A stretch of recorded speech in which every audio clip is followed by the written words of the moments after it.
What's going on, guys, and welcome back to another episode of Career Mode. This is episode number 80, and we start today's episode off with a game against Exeter City here in the FA Cup, as the lower league side travel to the Hawthorns to take us on. And as you can see by my lineup, I picked a very weak squad, because even though the FA Cup is something I would like to do well in, in the first season we reached the final, obviously lost it to City by 2-1.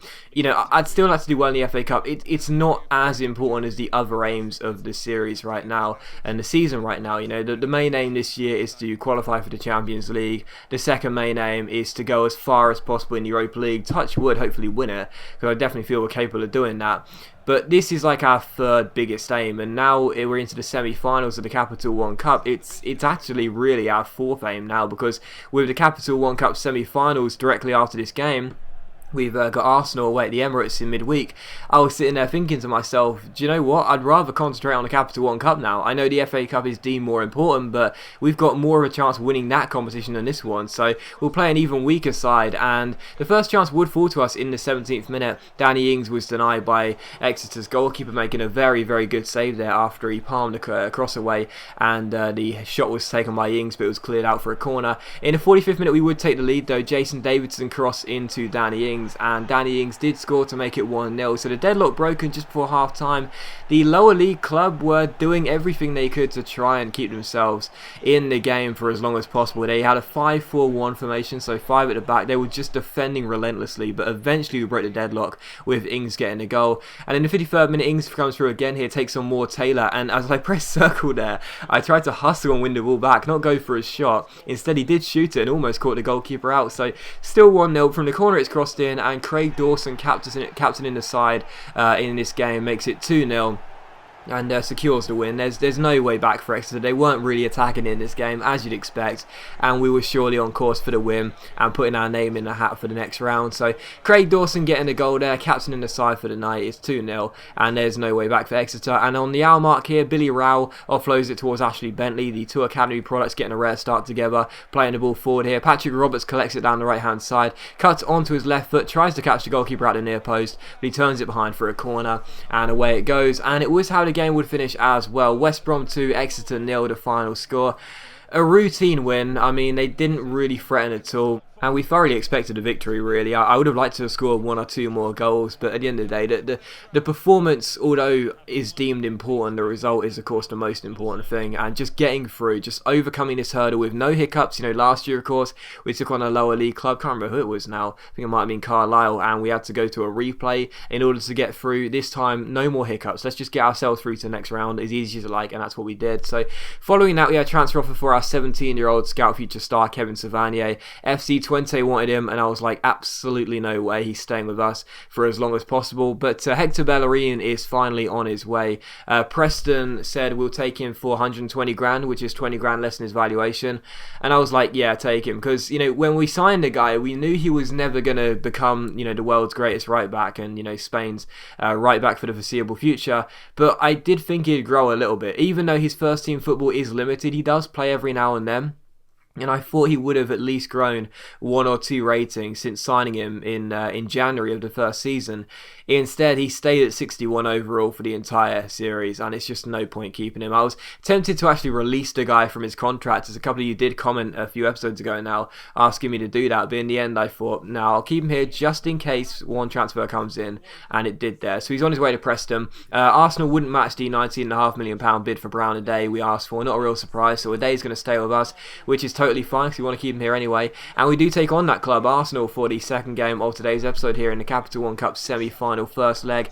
In the other leg, Hull took on Sheffield United and beat them by 3-0. So that's funny. That was the FA Cup semi-final tie in last year in real life, Hull versus Sheffield United. So this year, a Capital One Cup semi-final tie. But anyway, Hull beat them by 3-0 in the first leg, so they're almost certainly going through to the final, and they'll probably await the winners of this tie. So as you can see by my lineup, it was very strong. The Capital One Cup is becoming a bit more important now we're into the semis. Yes, no Rodriguez, no Savanier. There were changes. Creswell coming in, Silva coming in, but for the most part, it was one of the strongest sides we could have picked. And the first chance would fall in the 5th minute to Arsenal as they flick the ball onto Aaron Ramsey here. It comes to Santi Cazorla down the left-hand side, rides the challenge of Carrillo, plays it inside, and Aaron Ramsey scores in the 6th minute. And that was such a poor goal to concede. It came from a kick out from the goalkeeper. Arsenal flick it on, go forward and score. That was really poor. And Aaron Ramsey, anyone who watched my last PS4 career mode last year, well, you will know that Ramsey scored against me in pretty much every single game we faced Arsenal. And he scores here. So Arsenal 1, West Brom 0. I hate that guy in this game, I really do. Arsenal 1, West Brom 0, and the home side take the lead, but they wouldn't be in front for too long because in the 28th minute, and Yang equalises for us, and what a goal it was. The ball was played forward, our French forward got onto it, lovely first touch, and the finish was just exquisite. He just half volleys it, such a massive pressure on the guy as he's got a defender tugging on his shirt there, but he just smashed it into the top corner, no chance for Szczesny, and it is Arsenal 1, West Bromwich Albion 1. So brilliant finish by Niang there, and we are back on level terms in this Capital One Cup semi-final first leg tie. And in the 31st minute, Yannick Vestergaard, who's usually quite reliable in those situations when the ball's at his feet, almost cost us a goal there as he went to control the ball with his long dangling legs, gave it away, and thankfully for us as Arsenal went clear, they put the shot wide. So Vestergaard, a very relieved man inside this stadium here. And in the 41st minute, Alexis Sanchez finds Mikel Arteta. His shot well saved by Ben Foster, and again another great chance for Arsenal goes begging as Danny Welbeck's header goes wide the post and out for a goal kick, which Foster takes quickly to find Kyle Walker. Walker to Yannick Vestergaard, offloads to Creswell. We switch from right to left. Silva onto the ball, plays it to Niang. They play a quick 1-2. It's Silva against Debussy here. He beats him with a fake Rabona, then a step over, cuts inside a body feint and shoots, but Szczesny saves it, and Niang can't turn in the rebound. So still 1-1 as things stood. And directly from kickoff in the second half, Niang roulettes round Jack Wilshere and strikes it from range, but it's quite simple for Szczesny. But really in this game we were restricted to a lot of long range shots because I just couldn't seem to break down Arsenal's defence, whereas they were breaking down my defence really easily. And in the 64th minute they're through again. Danny Welbeck inside the area finds Aaron Ramsey, the goal scorer. His shot is blocked though, and we clear the ball away, and it just goes to show you like that was pretty much how we were defending in this game, so valiantly just throwing bodies in the way and trying to get the ball clear as soon as possible. But as Mikel Arteta got the ball through the legs of Ben Foster there, the shot hit the post and the follow-up shot was saved and we got it away, and Arsenal were looking so relentless with the pressure they were putting on, but we kept on trying to score on a counter as well. It was a really fast and open game, and as Niang goes down left hand side, he chips it inside with the Rabona. Tyder wins the shot, but it's saved by Szczesny, and eventually the flag goes up for offside, I think it was. But still, Arsenal 1, West Brom 1, a really open, fast, action-packed game. Either side could have won it, although Arsenal were the better team. And as Edin Dzeko finds the ball here, the former City striker finds Aaron Ramsey. He shoots from range, but it goes just over and out for a goal kick. And the last chance was for the 90th minute. Arsenal had a corner. Joel Campbell crosses the ball in. He picks out Edin Dzeko, who wins the header, but thankfully for us, his header goes behind and out. So 1-1 was the final score. It's a pretty decent result in the end. It's not too bad for us. We would have preferred the win, obviously, going into the second leg. But, you know, going to Arsenal is never easy, and they're a very strong side.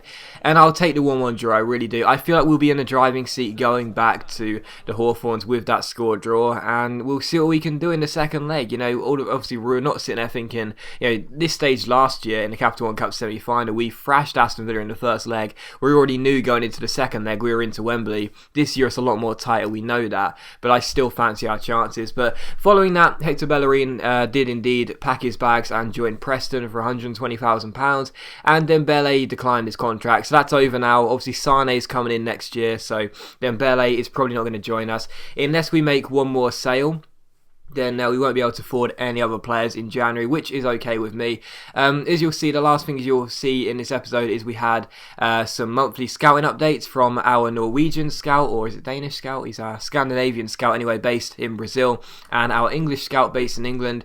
Picked up a couple of good players. We decided to go ahead and sign, I think it was sign two or possibly even one of those, and we'll wait and see how they turn out, but they'll probably turn out to be average, as most of the players have done during the scouting so far in this series. And the very very last thing you'll see is that Newcastle came in for Brown today. Again, they said they give us £11.1 million, and I just said to Alan Pardew, we're not selling. Like, seriously, I know we just said there, the only way we can pick up one more player is if we sell a player, but we're not going to do it. There's no reason to sell Brown today. I asked for 19.5 million. If they're not going to match that, they can forget about it. And there you go. But as always, guys, a big thank you for watching the video. I really hope you have enjoyed it. If you have enjoyed today's episode of Career Mode, then please do leave a like, because that's much appreciated, and of course it really does help my channel out, and I'll see you for the next episode of Career Mode very soon.